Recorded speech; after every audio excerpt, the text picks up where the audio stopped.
چلو سیکھیں قرآن و سنت کی باتیں، جو مہکائیں دن اور کرے نور راتیں، کھلے آنکھ صلی علی کہتے کہتے۔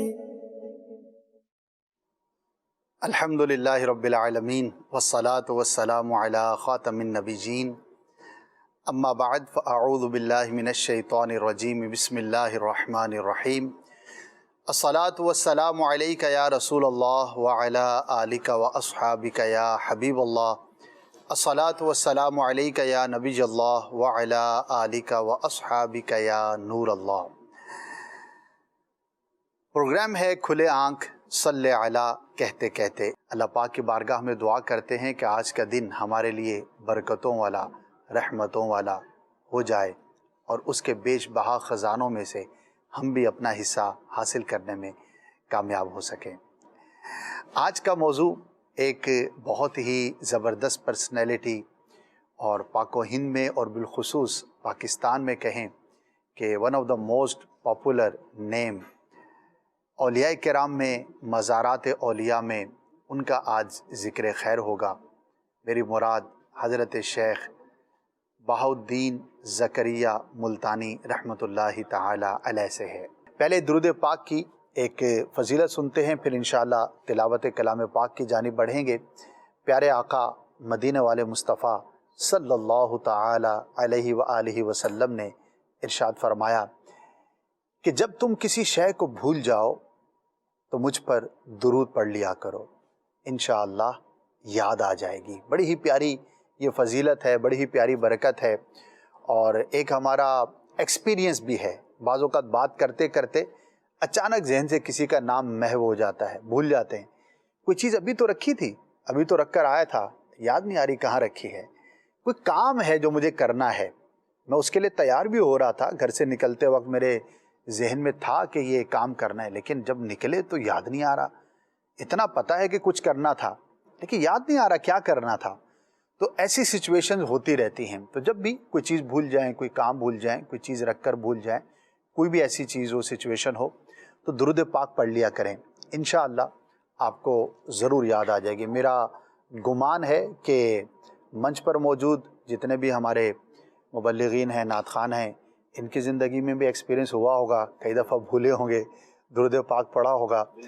ناظرین میں بھی ایک تعداد ہو سکتی ہے کہ جن کا یہ تجربہ ہو۔ اس کے لیے ایک لفظ استعمال ہوتا ہے، مجرب ہے، تجربہ شدہ ہے۔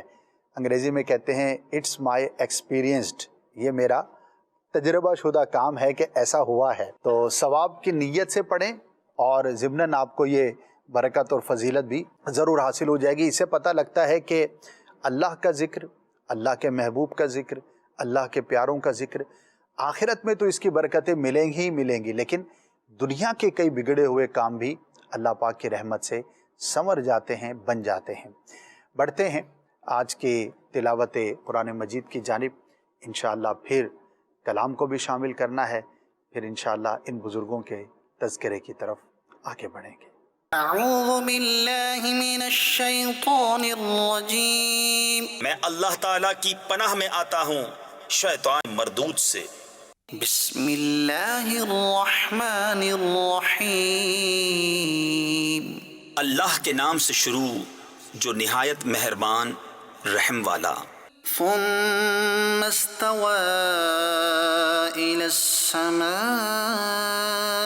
وهي دخان فقال لها وللأرض ائتيا طوعا أو كرها۔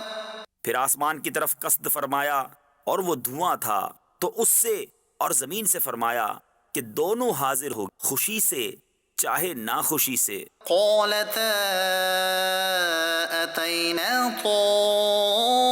طائعين، دونوں نے عرض کی ہم رغبت کے ساتھ حاضر ہوئے۔ فقضاهن 7 سماوات في يومين وأوحى في كل سماء أمرها، تو انہیں پورے 7 آسمان کر دیا 2 دن میں، اور ہر آسمان میں اسی کے کام کے احکام بھیجے۔ وزينا السماء الدنيا بمصابيح وحفظا اور ہم نے نیچے کے آسمان کو چراغوں سے آراستہ کیا اور نگہبانی کے لیے. ذلك تقدير العزيز العليم یہ اس عزت والے علم والے کا ٹھہرایا ہوا ہے. فإن أعرضوا فقل أنذرتكم صاعقة مثل صاعقة عاد وثمود. پھر اگر وہ منہ پھیریں تو تم فرماؤ کہ میں تمہیں ڈراتا ہوں ایک کڑک سے جیسی کڑک عاد اور سمود پر آئی تھی. إذ جاءتهم الرسل من بين أيديهم ومن خلفهم ألا تعبدوا إلا الله. جب رسول ان کے آگے پیچھے پھرتے تھے کہ اللہ کے سوا کسی کو نہ پوجو. قالوا لو شاء ربنا لأنزل ملائكة فإنا بما أرسلتم به كافرون. بولے ہمارا رب چاہتا تو فرشتے اتارتا، تو جو کچھ تم لے کر بھیجے گئے ہم اسے نہیں مانتے. فأما عاد فاستكبروا في الأرض بغير الحق وقالوا من أشد منا قوة. تو وہ جو عاد تھے انہوں نے زمین میں ناحق تکبر کیا اور بولے ہم سے زیادہ کس کا زور. أولم يروا أن الله الذي خلقهم هو أشد منهم قوة. اور کیا انہوں نے نہ جانا کہ اللہ جس نے انہیں بنایا ان سے زیادہ قوی ہے. وكانوا بآياتنا يجحدون. اور ہماری آیتوں کا انکار کرتے تھے. فأرسلنا عليهم ريحا صرصرا في أيام نحسات لنذيقهم عذاب الخزي في الحياة الدنيا. تو ہم نے ان پر ایک آندھی بھیجی سخت گرج کی ان کی شامت کے دنوں میں کہ ہم انہیں رسوائی کا عذاب چکھائیں دنیا کی زندگی میں. وَلَعَذَابُ الْآخِرَةِ أَخْزَى وَهُمْ لَا يُنصَرُونَ. اور بے شک آخرت کے عذاب میں سب سے بڑی رسوائی ہے اور ان کی مدد نہ ہوگی. صدق اللہ العظیم. اللہ پاک کی بارگاہ میں دعا ہے کہ ہمیں قرآن مجید پڑھنے، سمجھنے اور اس کے مطابق اپنی زندگی بسر کرنے کی توفیق عطا فرمائے. کوشش کیا کریں کہ کچھ نہ کچھ تلاوت قرآن ضرور کیا کریں.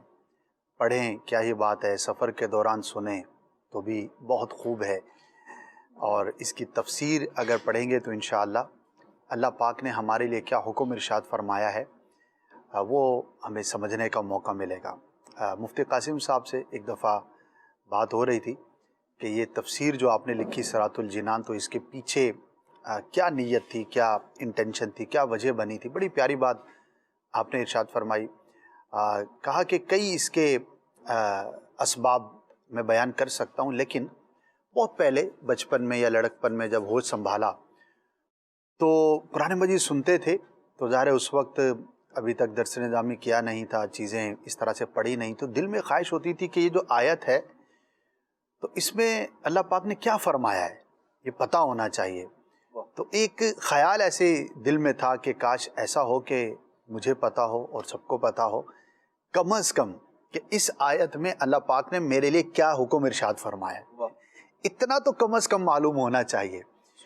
تو بقیہ تو دیکھیے قرآن تو ایک بحر علوم ہے، اس کے اندر جو جتنا غوطہ لگائے تو بہت کچھ موتی ملیں گے، لیکن کم از کم منیمم یہ تو ہو کہ آیت سن کر مجھے اتنا معلوم ہو کہ اللہ پاک نے اس آیت میں میرے لیے کیا حکم ارشاد فرمائے. تو یہ اگر ہمارے پیش نظر ہو اور اس نیت سے ہم چند آیتیں ہی پڑھیں تو انشاءاللہ ہمارے لیے بہت برکت کا باعث ہوگا. اللہ پاک مجھے بھی توفیق دے، سعادت دے، ہم سب کو قرآن سے محبت کرنے کی سعادت نصیب ہو.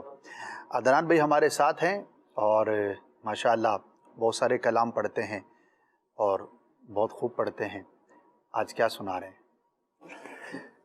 انشاءاللہ الرحمن بہت پیارا اور دل فریب کلام ہے۔ اے ختم رسول مکی مدنی، کونین میں تم سا کوئی نہیں۔ صلو الحبیب صلی اللہ تعالی علی محمد صلی اللہ علیہ وآلہ وسلم۔ بلاغ الحلا بکمالہ، بلاغ الحلا بکمالہ، کشف الدجی بجمالہ، حسنت جمیع خصالہ، حسنت جمیع خصالہ، صلوا علیہ وآلہ، صلوا علیہ وآلہ۔ کرو تیرے نام پہ جا فدا،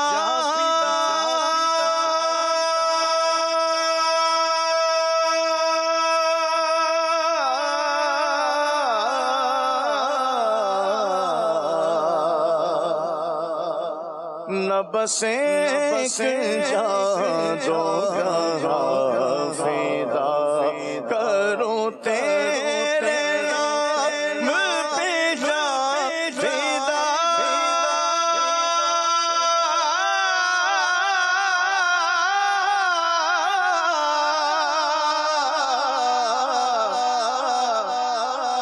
نہ بس ایک جادوگاہ فدا، دو جہاں سے بھی نہیں جی بھرا، دو جہاں سے بھی نہیں جی بھرا، کرو کیا کرو جہاں نہیں، صلو علیہ وآلہ، صلو علیہ وآلہ، صلو علیہ وآلہ، صلو علیہ وآلہ۔ اے ختم رسول مکی مدنی، اے ختم رسول مکی مدنی، کونین میں تم سا کوئی نہیں، واللہ کوئی نہیں ہے، نور مجسم تیرے سوا، نور مجسم تیرے سوا، محبوب خدا کا کوئی نہیں، واللہ کوئی نہیں ہے، ختم رسول۔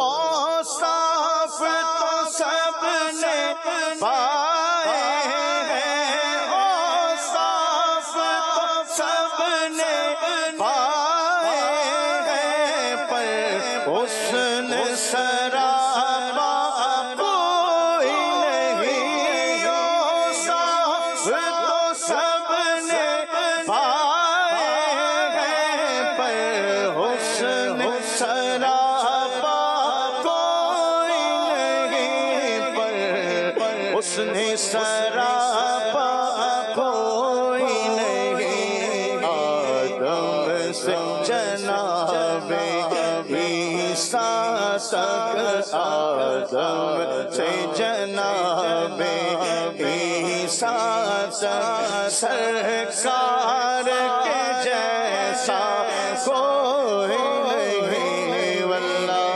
کوئی نہیں، آدم سے جناب عیسیٰ سرکار کے جیسا کوئی نہیں، واللہ کوئی نہیں۔ اب میری نگاہوں میں جچتا نہیں کوئی، جیسے میرے سرکار ہے ایسا نہیں کوئی۔ تم سا تو ہنسی آنکھ نے دیکھا نہیں کوئی، یہ شان لطافت ہے سایہ نہیں کوئی۔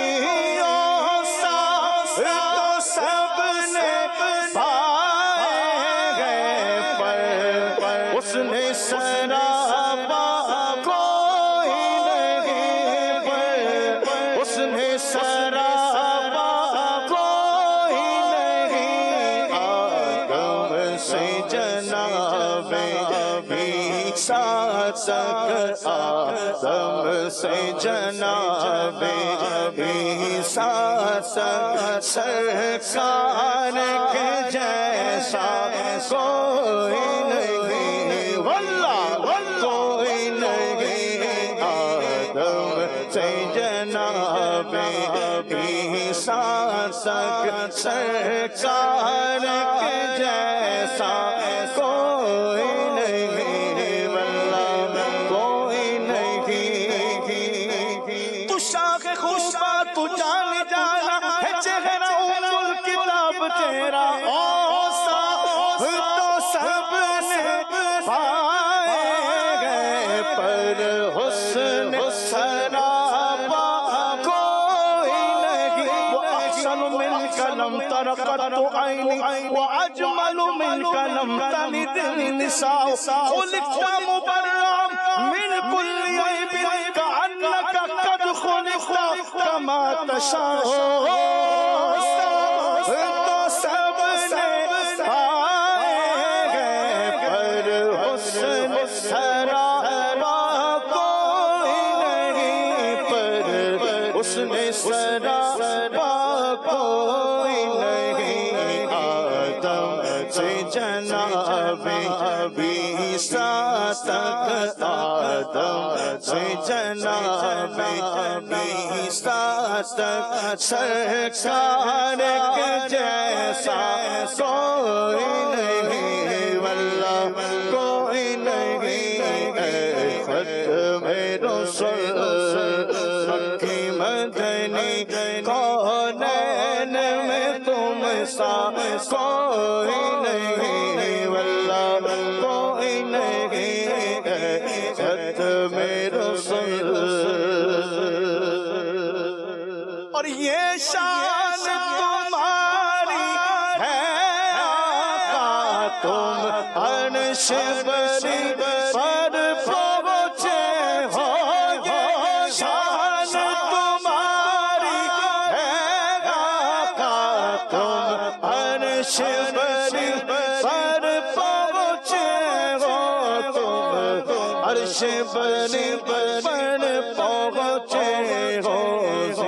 شان نبی ہے سب لیکن، شان نبی ہے سب لیکن، معراج کا دولا کوئی نہیں، واللہ کوئی نہیں۔ شان نبی ہے سب لیکن، معراج کا دولا کوئی نہیں، واللہ کوئی نہیں۔ ختم رسول، خیرات محمد سے پاک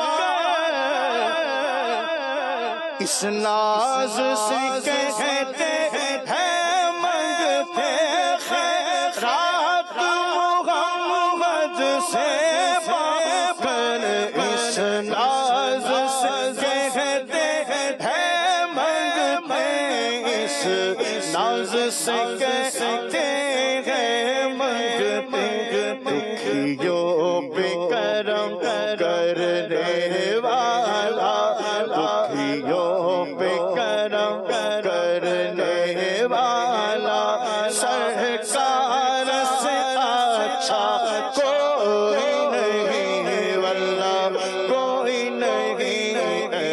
ختم رسول مکی مدنی کونین میں تم سا کوئی نہیں واللہ کوئی نہیں ختم رسول محمد مصطفیٰ سب سے آخری نبی محمد مصطفیٰ سب سے آخری نبی احمد مجتبی سب سے آخری نبی آمنہ کا لاڈلا سب سے آخری نبی شاہ ہر دو سرا سب سے آخری نبی عقیدہ صحابہ کا سب سے آخری نبی عقیدہ اہل بیت کا سب سے آخری نبی عقیدہ غوث پاک کا سب سے آخری نبی شیخ و شاب نے کہا سب سے آخری نبی بچہ بچہ بول اٹھا سب سے آخری نبی بچہ بچہ بول اٹھا سب سے آخری نبی نعرہ غیرتار کا سب سے آخری نبی ختم رسول مکی مدنی ختم رسول مکی مدنی کونین میں تم سا کوئی نہیں واللہ کوئی نہیں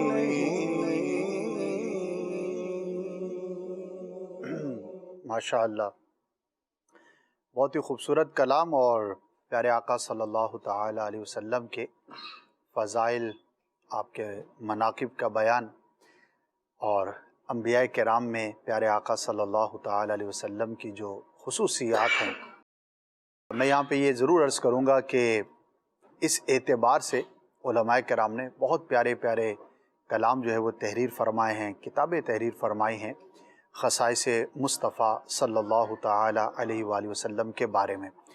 انہیں بھی پڑھنا چاہیے، انشاءاللہ دل میں محبت رسول میں اضافہ ہوگا. بڑھتے ہیں آج کے ٹاپک کی جانب، عدنان بھائی کی طرف. عدنان بھائی، سب سے پہلے میں چاہوں گا کہ حضرت شیخ بہاؤالدین زکریا رحمۃ اللہ تعالی علیہ کا نام، نسب اور آپ کے ابتدائی حالات کے متعلق کچھ ناظرین کو بتائیے. الحمدللہ رب العالمین والصلاة والسلام علی سید المرسلین، اما بعد فاعوذ باللہ من الشیطان الرجیم، بسم اللہ الرحمن الرحیم. حضرت غوث العالمین شیخ الاسلام والمسلمین، مدینہ الاولیاء ملتان شریف کی آن بان شان اور پہچان حضرت سیدنا شیخ بہاؤالدین ابو محمد زکریا ملتانی سہروردی رحمۃ اللہ تعالی علیہ ہیں. سبحان اللہ. تو ان کے نام سے الحمدللہ رب العالمین جو عاشقان اولیاء ہیں وہ خوب واقف ہیں، اور ان کا فیضان جو ہے وہ چار دانگ عالم میں، کیا پاکستان اور کیا پاکستان سے باہر، الحمدللہ رب العالمین لوگ آپ کے فیضان سے مستفیض ہوتے ہیں، آپ کی بارگاہ میں وہاں مزار شریف پر حاضری دے کر، اور مختلف جو ہے وہ ذریعوں سے آپ کا ذکر خیر کیا جاتا ہے. اور بعض خطے جیسے یہ سندھ ہے، یہاں آپ کا آنا جانا کثرت کے ساتھ رہا، تو یہاں کے لوگ ان سے اور زیادہ عقیدت اور احترام کا رشتہ رکھتے ہیں. ماشاءاللہ. حضرت بہاؤالدین زکریا ملتانی رحمۃ اللہ تعالی علیہ، کنیت آپ کی ابو محمد ہے اور نام آپ کا زکریا ہے. بہاؤالدین کے لقب سے آپ مشہور ہیں، سلسلہ آپ کا سہروردی ہے، اور ملتان شریف جو ہے وہ آپ کی سکونت تھی. لیکن اگر پیچھے جائیں ان کے آباء و اجداد کی طرف، آپ کا جو تاریخ ولادت ہے وہ ماہ رمضان المبارک 27 رمضان المبارک 566 ہجری کے اندر ہے. ماشاءاللہ. اور یہ ان کا تعلق ملتان شریف سے نہیں تھا، بلکہ ان کے آباء و اجداد مختلف علاقوں سے ہجرت کرتے کرتے پہلے خوارزم میں کچھ عرصہ جو ہے وہ رہے.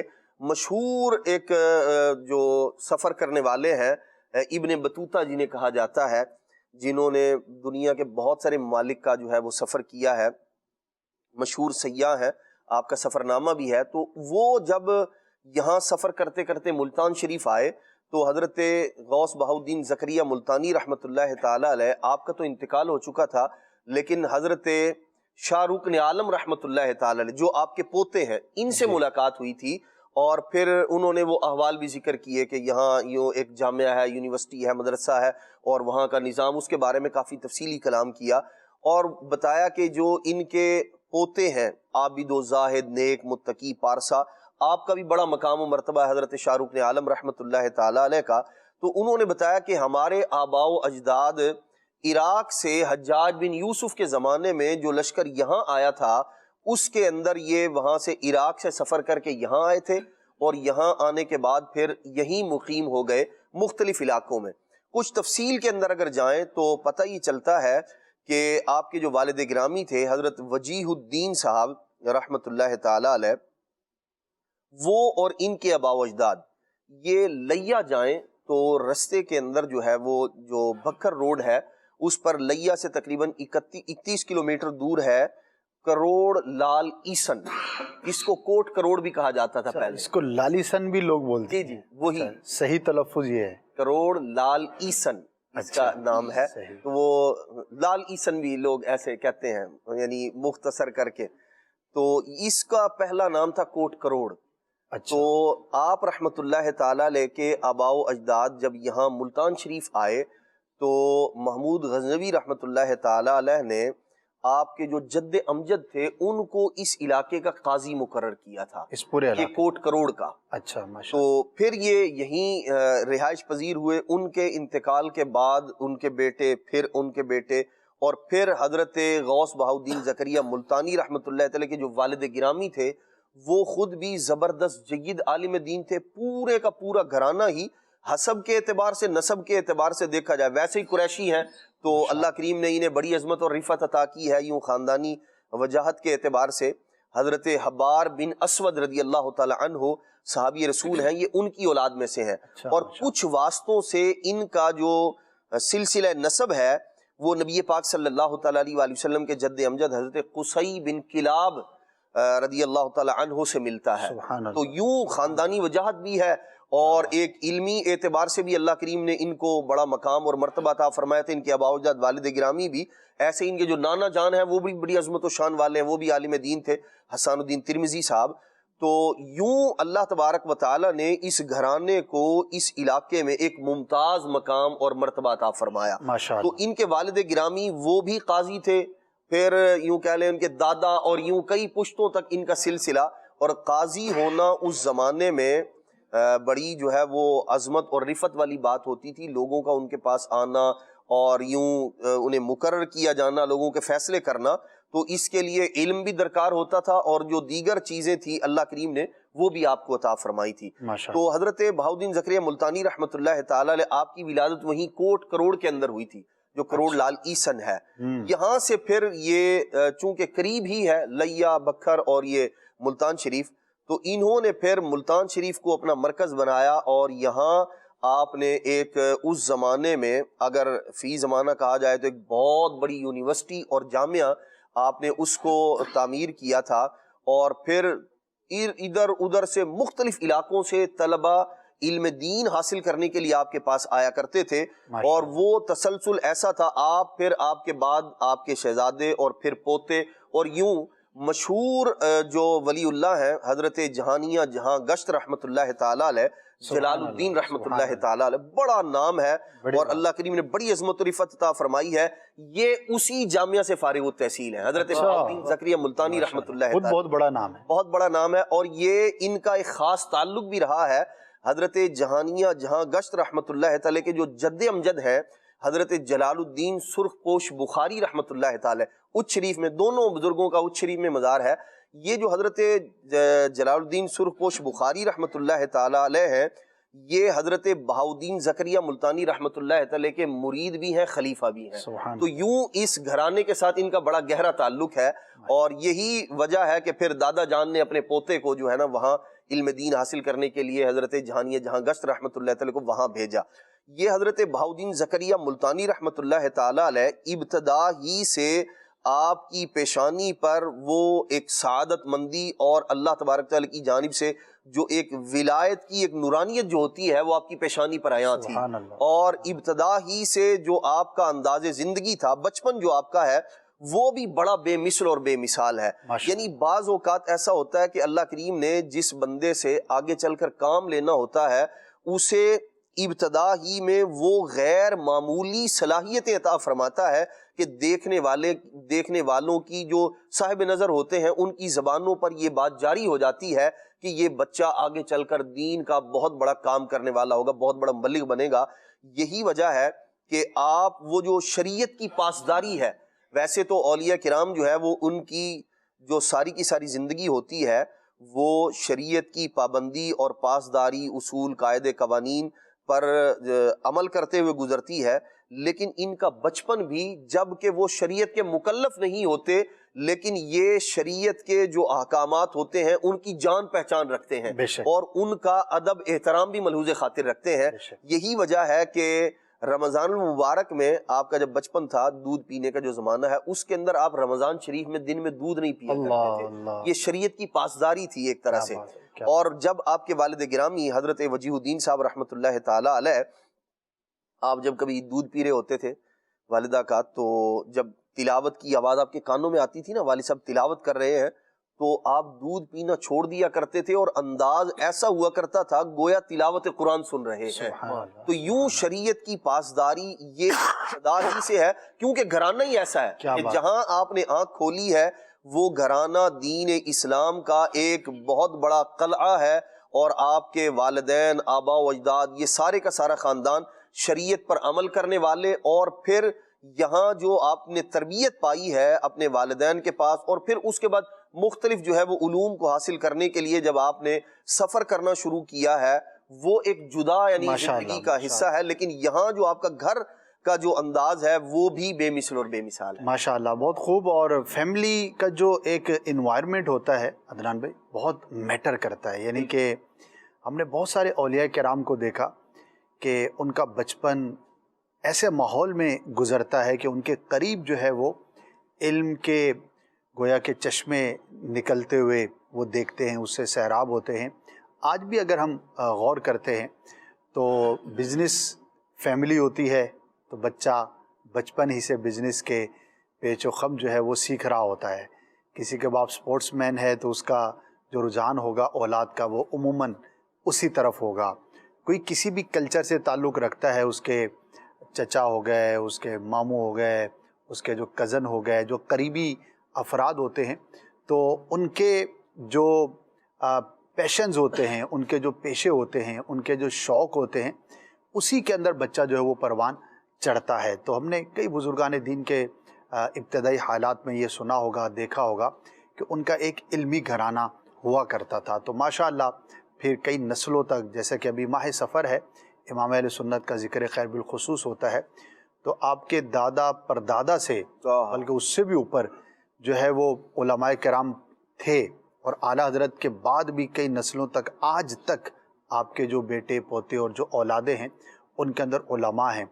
تو یہ ایک تسلسل ہوتا ہے، اور ایک لفظ استعمال کیا جاتا ہے اور اس پر بڑی گفتگو کی جاتی ہے کہ آپ کی لیگیسی کیا ہے۔ لیگیسی کا مطلب یہ ہوتا ہے کہ مرنے کے بعد آپ جو چھوڑ کر جاتے ہیں، جو کلچر آپ چھوڑتے ہیں، جو آپ رجحان چھوڑتے ہیں، تو وہ کیا ہے۔ تو بڑا پراؤڈ فیل کرتے ہیں لوگ کہ فلاں جو ہے نا وہ سیاستدان کی اولاد ہے، اس کا باپ بھی ایم این اے تھا، اس کا باپ بھی ایم این اے تھا، اور یہ اتنی نسلوں سے جو ہے وہ یوں مطلب سیاست کے اندر بڑھتے چلے آ رہے ہیں۔ چاہے کوئی کھلاڑی ہوتا ہے تو اس پہ فخر کرتا ہے، اگر کوئی ناجائز کام نہیں کرتا اور اچھے کام میں لیگیسی چھوڑتا ہے تو ٹھیک ہے، اس کام کے مطابق اس کا حکم ہوگا۔ لیکن یاد رکھیے کہ ایک انسان کے لیے جو سب سے بڑی دولت ہے اور جو سب سے بڑی لیگیسی ہے وہ علم ہے۔ یہاں تک کہ انبیاء اپنا ورثہ نہیں چھوڑتے، یعنی کہ احکامات کے اعتبار سے جو عام انسان اپنا مال و اسباب چھوڑتے ہیں تو ان کے احکامات انبیاء کے جدا ہوتے ہیں، اور انبیاء کے جو ورثاء ہیں وہ علماء کو قرار دیا گیا۔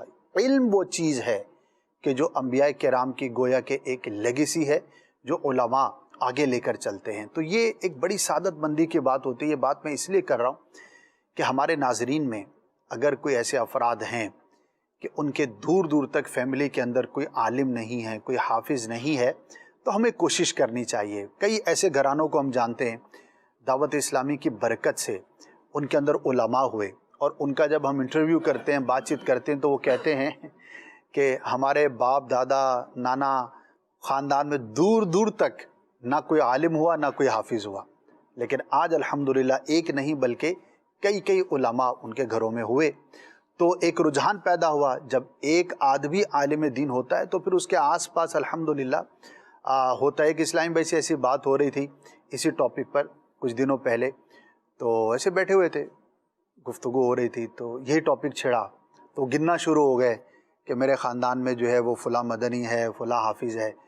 تو گنتے 22 افراد انہوں نے گنوائے کہ ان کے خاندان کے اس وقت علماء، حفاظ اور باقاعدہ مبلغین ملا کر کم و بیش 22 چھوٹے بڑے جو ہے نا وہ اب ماشاءاللہ۔ اچھا، ان کا بھی یہی کہنا تھا کہ ہمارے باپ دادا میں نہ کوئی حافظ نہ عالم، میرے والد صاحب کہا کرتے تھے ہماری 7 پشتوں میں کوئی عالم حافظ نہیں گزرا اوپر۔ ہاں جی اچھا، ماشاءاللہ عدنان بھائی نے درس نظامی کیا اور ماشاءاللہ عالم دین بنے۔ تو اس طرح بہت سارے آپ کو گھرانے ملیں گے اور آپ یہ بات سنیں گے۔ تو کہنے کا مقصد یہ ہے کہ بعض اوقات یہ سوچ بنتی ہے کہ یار ہمارے خاندان میں تو کوئی نہیں ہے تو ہم کیسے ہو سکتے ہیں؟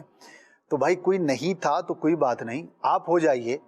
اچھا، آپ نہ ہو سکے اگر کوئی والدین مجھے سن رہے ہیں تو اپنی اولاد میں سے کسی کو چوز کر لیجئے۔ بھائی 2-3 بچے ہیں آپ کے تو سارے نہ صحیح، سعادت کی بات ہے اگر سارے کے سارے اس طرف آ جائیں، نہ بھی صحیح تو کوئی ایک آدھ کے بارے میں آپ کوشش کیجئے۔ ہو سکتا ہے آپ کی نسلیں یہ نہ کہیں کہ ہمارے اوپر کوئی نہیں تھا تو آپ پہلا قطرہ بن سکتے ہیں، آپ جو ہے وہ فرسٹ سٹیپ اٹھانے والے ہو سکتے ہیں۔ تو اللہ کرے کہ امیر اہل سنت کی جو یہ خواہش بھی ہے، ترغیب بھی ہے، آپ فرماتے ہیں کہ میری خواہش ہے کہ ہر گھر کے اندر ایک عالم دین ہونا چاہیے۔ کیا بات ہے، یا ہر خاندان کے اندر ایک عالم دین ہونا چاہیے۔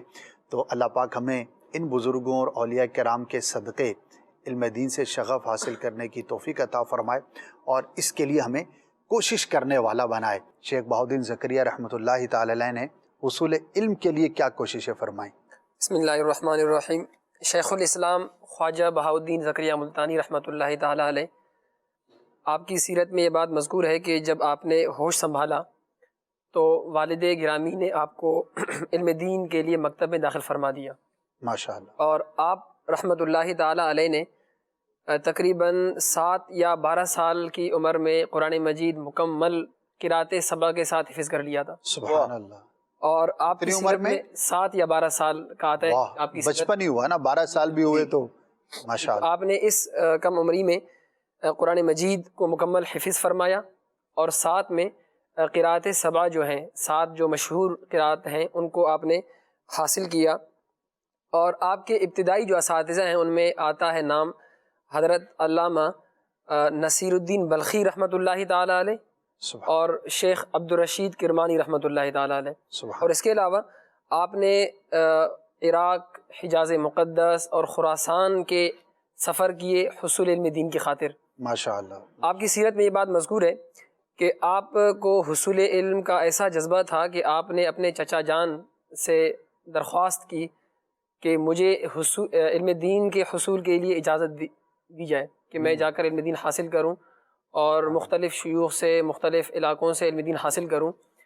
تو جب آپ نے چچا جان سے یہ التجا کی تو آپ کے چچا جان بڑے شفیق تھے، انہوں نے آپ کو گلے سے لگایا اور فرمایا کہ بھتیجا، یہ سونے چاندی کے چند سکے تمہاری شناخت نہیں ہے، تمہاری پہچان یہ سونے چاندی نہیں ہے، بلکہ تمہارا تخت مسند علم ہے، سبحان اللہ، اور تمہارا تاج درس فضیلت ہے، اور فرمایا کہ یہی تمہاری شناخت ہے۔ سبحان اللہ۔ اور اس کے بعد آپ رحمۃ اللہ تعالی علیہ نے خراسان کا سفر کیا اور تقریباً آپ نے 7 سال تک وہاں نور مصطفیٰ صلی اللہ علیہ وسلم علم دین آپ حاصل کرتے رہے۔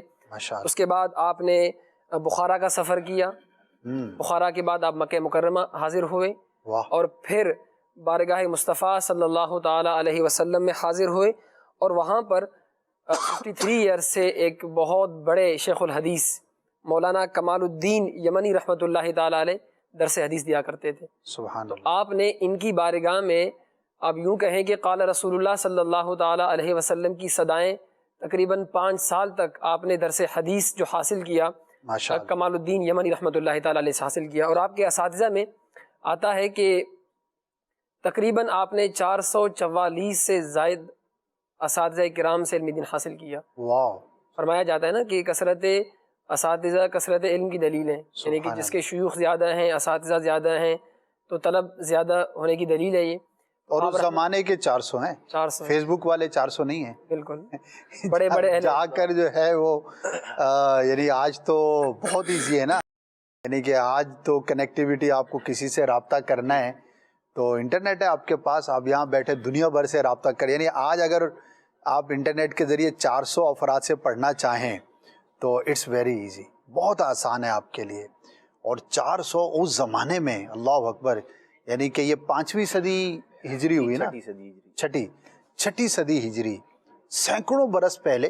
اور اس زمانے میں اس علاقے میں کیا ہوتا ہوگا، اور یہ بلخ اور یہ بخارا اور یہ سمرقند، یہ تو بڑے مراکز تھے اس زمانے میں، تو یہاں سے جانا، پھر یہ 15-20 سال کم و بیش جو آپ نے گنوائے ہیں، یہ ان کے سفر رہے، اور 400 سے زیادہ علماء جو ہے ماشاءاللہ۔ یہی وجہ ہے کہ آپ کے جب اپنے اساتذہ اتنے بڑے اہل علم اور اہل فضل تھے، تو جیسے عدنان بھائی نے فرمایا کہ آپ کے تلامذہ میں کتنے بڑے بڑے نام ہیں، یعنی کہ جب آپ نے علم دین حاصل ایسوں سے کیا تو پھر ان کی برکت سے اللہ رب العالمین نے ان کا فیض جاری فرمایا ماشاءاللہ۔ اور پھر آپ رحمۃ اللہ تعالیٰ علیہ نے مدینہ منورہ میں درس حدیث اور سند حدیث حاصل کرنے کے بعد پھر آپ بیت المقدس کی جانب روانہ ہوئے، اور پھر وہاں آپ نے انبیاء کرام علیہم الصلاۃ والسلام کے انوار اور فیضات سے آپ نے حصہ لیا۔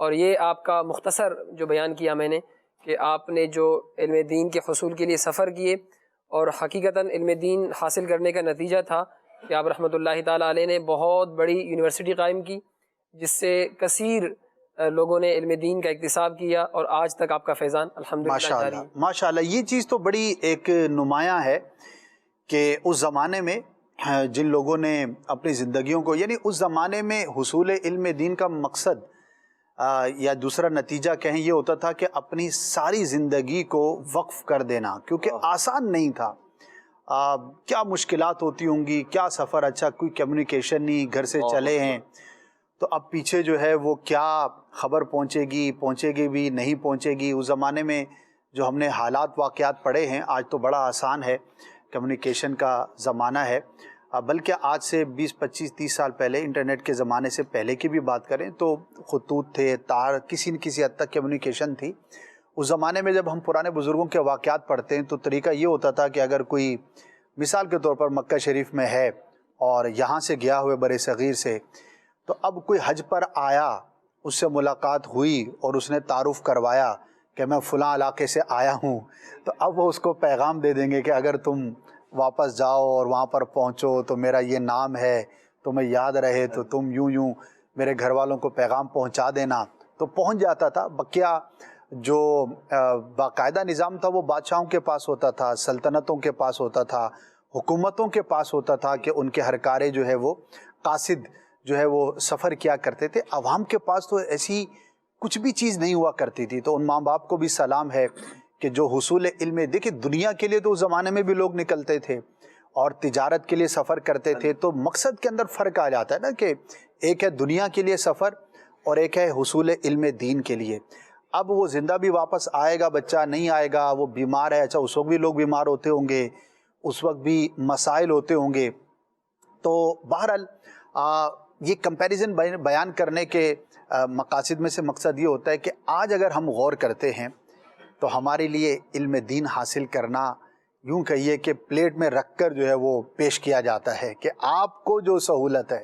اب جو آن لائن کی ہم چیزیں دیکھتے ہیں تو وہ لوگ تو کہتے ہیں بھائی آپ بتائیے، اب رات کے 2 بجے پڑھنا چاہتے ہیں، آپ شام کو 4 بجے پڑھنا چاہتے ہیں، رات کو 9 بجے پڑھنا چاہتے ہیں، آپ کے وقت کے مطابق اور آپ کے گھر بیٹھے ہوئے، اب تو آپ کو گھر سے بھی نہیں نکلنا، یعنی ٹریول بھی نہیں کرنا۔ شہروں میں پہلے تو ٹریول ہوتا تھا، اب تو ٹریول بھی نہیں ہے، موبائل فون آپ کے پاس ہے، آپ آن لائن داخلہ لے لیں، علم دین حاصل کریں، جو چاہیں آپ پڑھیں۔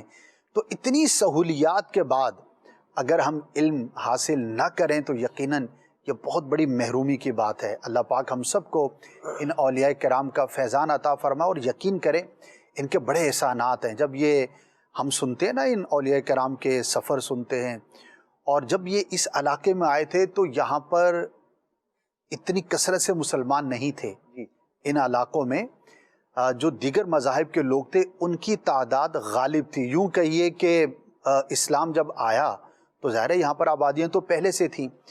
اب ان علاقوں میں اگر ہم دیکھتے ہیں تو پاکستان کی آبادی کا 97% اپروکس مسلم پاپولیشن ہے. یہ اکثریت نہیں، غالب اکثریت ہے.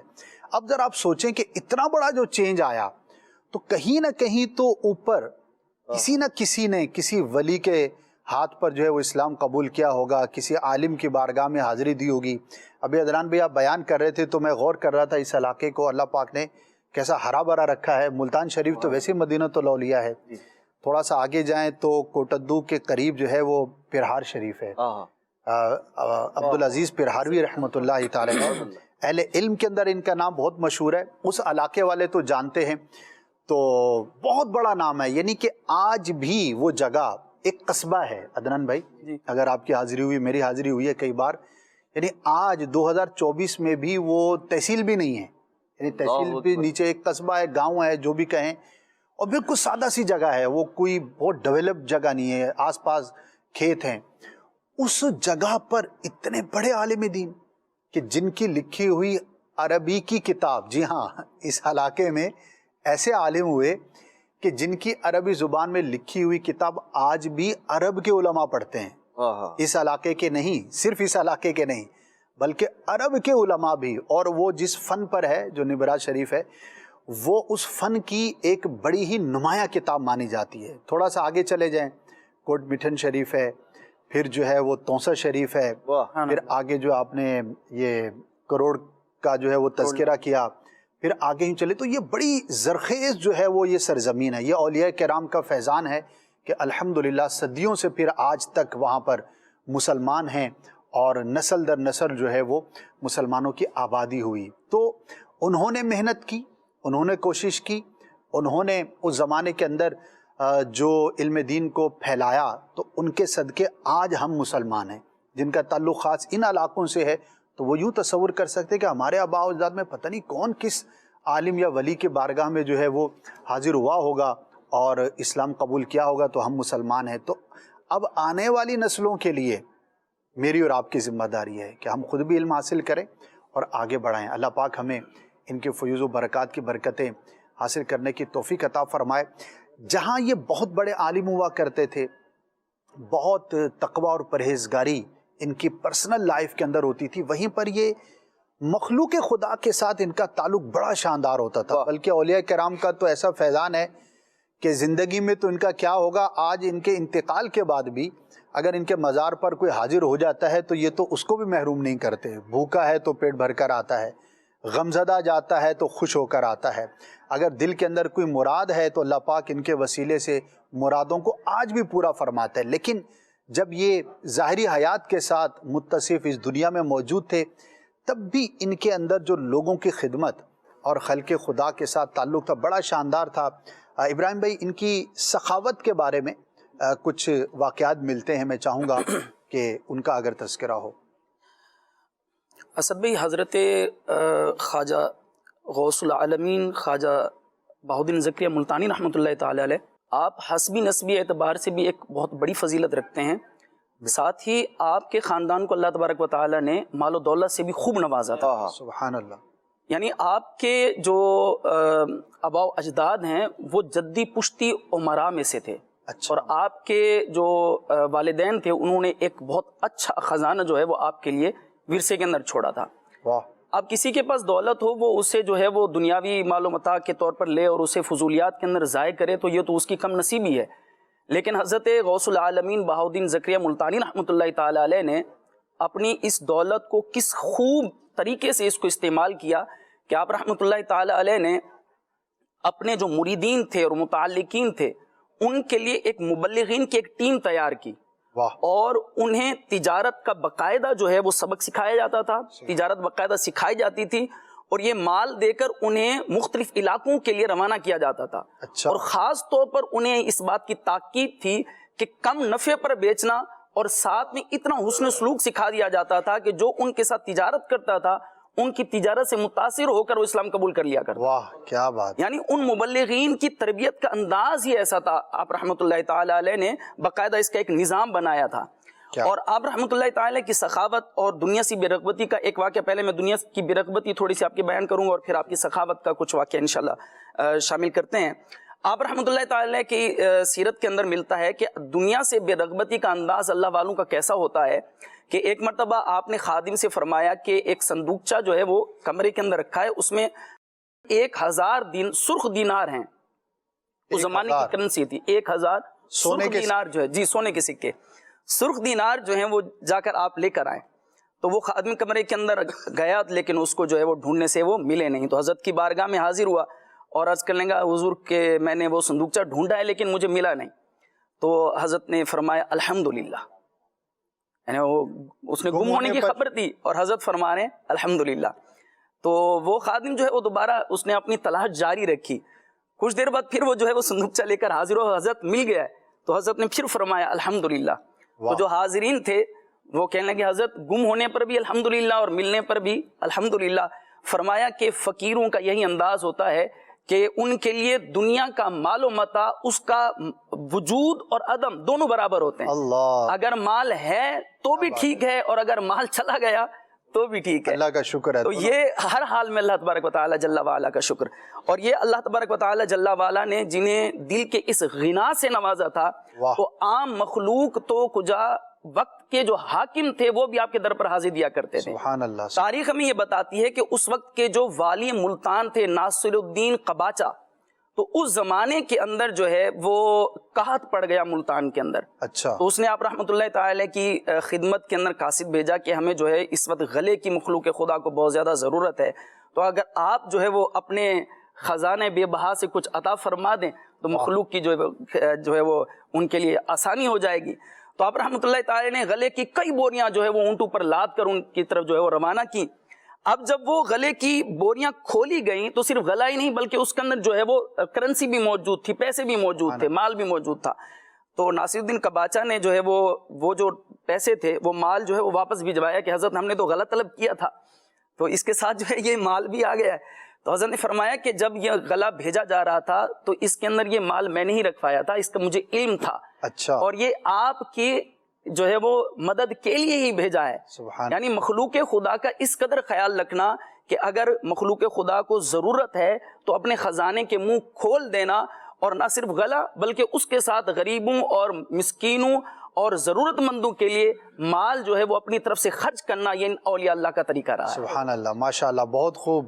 اور اس سے یہ بھی سیکھنے کو ملا کہ آپ تاجر ہیں، آپ تجارت کرتے ہیں، تو آپ کا انداز اتنا اچھا اور بہتر ہونا چاہیے ایک مسلمان تاجر کا کہ اگر آپ کے ساتھ کوئی تعلق رکھتا ہے اس حوالے سے اور غیر مسلم ہے تو وہ آپ سے متاثر ہو، اسلام کے قریب آئے، اور اگر مسلمان ہو جائے تو کیا ہی بات ہے۔ اللہ پاک ہمیں اس پہلو پر بھی غور کرنے کی توفیق عطا فرمائے، اور سیکھنے کی بہت ساری اس کے اندر باتیں ہیں، چیزیں، خاص طور پر جو ہماری بزنس کمیونٹی ہے، تجار ہیں، تجارت کریں۔ اسلام تجارت سے بالکل منع نہیں کرتا، بلکہ تجارت کے تو فضائل قرآن و حدیث کے اندر بیان ہوئے ہیں۔ کمانا منع نہیں ہے، حرام کمانا منع ہے، خرچ کرنا منع نہیں، غلط جگہ پہ خرچ کرنا منع ہے، اسراف سے منع کرتا ہے اسلام۔ تو اگر ہماری تربیت ہوگی، اچھے انداز پہ کریں گے تو انشاءاللہ ذاتی فائدہ اپنی جگہ پر، اسلام کا نام روشن ہوگا۔ اور بہت ساری اس طرح کی مثالیں، بہت اس پہ کلام کیا جا سکتا ہے کہ کس طرح تاجر مسلمانوں نے جا کر کسی علاقے میں اسلام کو جو ہے وہ پھیلایا اور عام کیا۔ تو بہاؤالدین زکریا ملتانی رحمۃ اللہ تعالی علیہ کی سیرت کا یہ پہلو بھی بڑا ہی خوبصورت ہم نے سنا۔ کچھ کالز ہیں، انہیں سلسلے میں شامل کرتے ہیں، پھر انشاءاللہ آگے موضوع کو مزید بڑھائیں گے۔ جی سنائیے۔ میرا نام حافظ محمد فتح اللہ قادری اتاری ہے، میں اکاڑا سے عرض کر رہا ہوں۔ آج بھی ماشاءاللہ بڑا زبردست موضوع لیا گیا ہے، حضرت بہاؤالدین زکریا ملتانی رحمت اللہ تعالی علیہ کے سیرت کے بارے میں۔ تو میں آپ سے عرض کرنا چاہتا ہوں کہ ان کے بارے میں یہ بتائیں کہ آپ اپنے پیر صاحب سے کتنی محبت فرمایا کرتے تھے۔ حضرت شیخ شہاب الدین سہروردی رحمۃ اللہ تعالی علیہ آپ کے شیخ طریقت ہیں، جب مختلف علاقوں سے سفر کرتے ہوئے بغداد پہنچے، اور حضرت شہاب الدین سہروردی رحمۃ اللہ تعالی علیہ یہ صدیقی بزرگ ہیں اور سہروردی سلسلے کے یہ امام اور پیشوا ہیں۔ تو آپ کی بارگاہ میں حاضری دی تو یوں لگتا تھا گویا آپ انتظار میں ہی تھے. اور آپ نے ارشاد فرمایا, انہیں دیکھ کر فرمایا باز سفید آ گیا ہے اور یہ میرے سلسلے کا ایک استعارہ اور ایک پہچان ہوگا. اور پھر ملتان شریف کے اندر جو سلسلہ سہروردیہ کی ابتدا ہے وہ آپ رحمۃ اللہ تعالی ہی کی تھی, اور اللہ کریم نے آپ کو وہ جو ایک شیخ کی نگاہ میں جو آپ کا مقام تھا نا, لوگ بڑے عرصے سے شیخ شہاب الدین سہروردی رحمۃ اللہ علیہ کی خدمت کرتے تھے اور بھی بہت سارے مریدین تھے, لیکن آپ کو یہ مقام حاصل تھا. 17 دن پیر صاحب کے پاس ہوئے تھے آپ کو, اور آپ نے حضرت شہاب الدین سہروردی رحمۃ اللہ تعالی خلافت اور جبہ عطا فرما دیا 17 دن میں. 17 دن میں. اور تو جو مریدین تھے نا وہ بڑے حیران ہوئے, انہوں نے کہا کہ جی ہمیں تو بعض لوگوں کا ہوتا ہے مزاج اس طرح کا, تو جن کی تربیت جو ہے وہ مکمل نہیں ہوتی, تربیت کے مراحل میں ہوتے, تو ان کے دل میں آیا کہ بھئی ہمیں تو عرصہ ہو گیا, سال ہا سال سے خدمت کر رہے ہیں شیخ کی, ادھر تو 17 دن ہوئے ہیں, اور جبہ جو عطا کرنے کا جو معاملہ ہے وہ بھی نبی پاک علیہ الصلوۃ والسلام کی جانب سے ایک اشارہ ملا ان کو, یعنی خواب دیکھا آپ نے اور پھر شیخ نے جو ہے وہ اس خواب کو مکمل کیا آپ کے. تو انہوں نے کہا کہ جی ہمیں تو عرصہ ہو گیا یہاں خدمت کرتے, ہم بھی پڑے ہیں راہوں میں, ہم بھی پڑے رہے ہوں. جی بالکل ایسا ہی معاملہ تھا. تو ان سے فرمایا پہلی بات تو یہ ہے کہ مرید کو یہ بات زیب نہیں دیتی کہ وہ اپنے پیر کے شیخ کے کسی فیصلے سے اختلاف کرے, اور پھر اس طرح سے کہ بھئی مجھے جو ہے وہ نہیں نوازا گیا, اس کو نواز دیا گیا. اور پھر مثال دے کر ارشاد فرمایا کہ تمہاری جو مثال ہے نا, جیسے جلانے کے لیے گیلی لکڑیاں ہوتی ہیں نا, ارشاد فرمایا انہیں سکھانے کے لیے بڑی مشقت کرنی پڑتی ہے. پہلے انہیں خشک کیا جائے, اس کے بعد پھر جو ہے وہ آگ میں جلا کر اس سے جو حصول ہے, اس سے جو فائدہ اٹھانا ہے وہ حاصل کیا جائے. ارشاد فرمایا تمہاری مثال ہے گیلی لکڑیوں کی, تمہیں پہلے خشک کرنا ہے, اس کے بعد کام کے تم لوگ بنو گے. اور ارشاد فرمایا یہ جو بہاؤدین زکریا ہے یہ جب آئے ہیں تو ارشاد فرمایا ان کی مثال ایسی ہے جیسے سوکھی لکڑی. ارشاد فرمایا ایک ہی نگاہ میں وہ جو عشق الہی کی جو آگ تھی نا وہ اس کے اندر, ان کے اندر جو ہے وہ لگ گئی ہے اور اس نے انہیں لپیٹ لیا ہے. تو یہ ان کی کمال درجے کی پیر صاحب کی ان پر عنایت تھی, اور ان کی بھی محبت جو ہے وہ بے مثل اور بے مثال تھی کہ یوں مختلف علاقوں سے سفر کرتے ہوئے یہاں پہنچے اور پیر کامل نے یوں آپ کو نوازا. کیا بات ہے, بہت خوب, اور کیا خوبصورت مثال جو ہے وہ سمجھانے کے لیے جو ہے وہ دی گئی. گویا کہ تیار شدہ تھے, بس نسبت قائم کرنے کی دیر تھی, وہ قائم ہوئی, اور پھر اللہ پاک نے ان کے ذریعے کیسا فیضان کو جو ہے وہ عام فرمایا. Next call. محمد ارسلان اتاری, مدینہ الاولیاء ملتان شریف سے بات کر رہا ہوں. کھلے آنکھ صلی اللہ کہتے کہتے میں آج کا موضوع بہت ہی پیارا ہے. حضرت بہاؤدین زکریا ملتانی رحمت اللہ علیہ. اسد بھائی کیونکہ میں ملتان سے ہوں, میں جب بھی ان کے دربار شریف پر جاتا ہوں تو بہت ہی روحانیت والا کیفیت ملتی ہے. ان کے دربار پر میں نے بہت زیادہ ہی رش دیکھا ہے جب بھی جانا ہوتا ہے. اس بارے میں مدنی پور ارشاد فرمائیں کہ یہ کس سلسلے سے تعلق ہے؟ جی سب سے پہلے تو آپ کو مبارک ہو, ماشاءاللہ آپ حاضری بھی دیتے ہیں اور اس شہر سے ہیں. اب بھی جب بھی آپ کی حاضری ہو ہمارے بھی سلام عرض کیجیے گا. دوسرا جو آپ نے کہا کس سلسلے سے ہیں, تو وہ تذکرہ ہو چکا. سہروردیہ سلسلے سے جو ہے وہ آپ ماشاءاللہ بیعت بھی تھے, خلافت بھی آپ کو ملی, اور اس علاقے میں آپ کے ذریعے سے اس سلسلے کی جو برکات ہیں وہ مزید عام ہوئیں. مزید کون ایک کلام سننا ہے جس میں وہ حضرت عمر فاروق رضی اللہ تعالیٰ عمر کے آنے سے کفر پر جو زوال آیا, کمال آیا. واہ, میرا خیال ہے اسی کلام کا شعر تھا. نہیں, آج دوسرا کلام پڑھے. چلے انشاءاللہ نوٹ کر لیا عدنان بھائی نے. نیکسٹ. برائے کرم ایک کلام سنواتے ہیں. جو لمحے تھے سکون کے وہ مدینے میں گزار آیا. جو لمحے تھے سکون کے وہ مدینے میں گزار آیا. نیکسٹ. میرا نام زینت فاطمہ تاریہ ہے, میں جانا نام سے بات کر رہی ہوں. مجھے ایک لان ناریے آنکھوں کا تارا, نام محمد ان کا اجالا, نام محمد دعوت اسلامی زندہ باد. زندہ باد. ماشاءاللہ ماشاءاللہ, بہت خوبصورت انداز پہ آپ نے کلام کی جو ہے وہ فرمائش کی. Next call. میرا نام اتاری ہے, میں جفو سے بہت اللہ ہوں. مجھے یہ سنا دے